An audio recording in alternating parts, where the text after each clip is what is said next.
The testimony of Enrico read Dizon.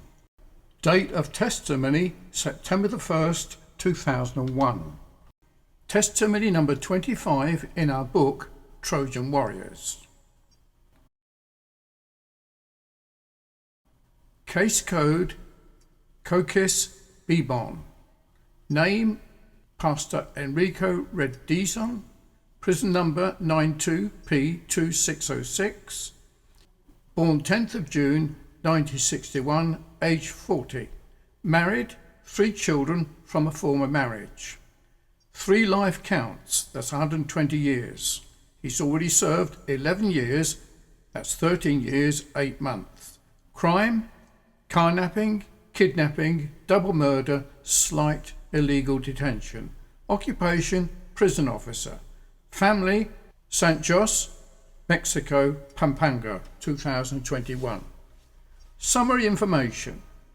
When the controversial case hit the headlines of the major newspapers, tabloids, broadsheets, radio and TV networks in the 1990s, I did not bother to tell my commanding officer and other superior officers in my unit, this unit being the intelligence and investigation section of the 172 PC COI based in San Fernando, Pampanga in Recon 3. I still did my duties knowing that I could elude arrest. I was confident that I would not be implicated, for I knew that the crime was perfect. I stayed in the safe house.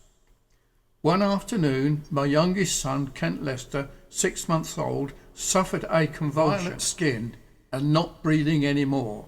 I cried help to the Lord, sincerely for the first time in my life, to please restore my son Kent, who is now a grade 6 student, healthy and intelligent boy.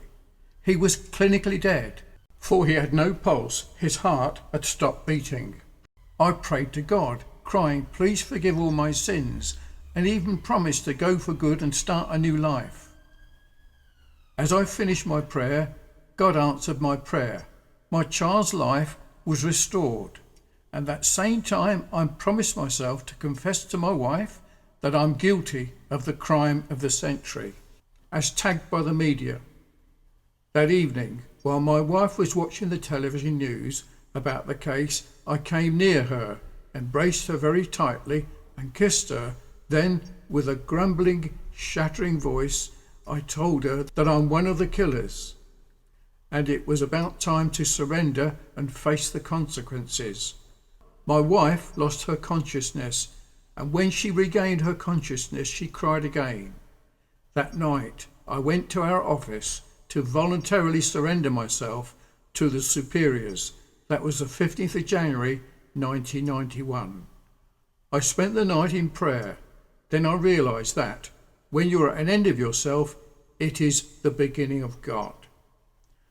To read my complete testimony, read Red Dizon's testimony 25 in the book Trojan Warriors.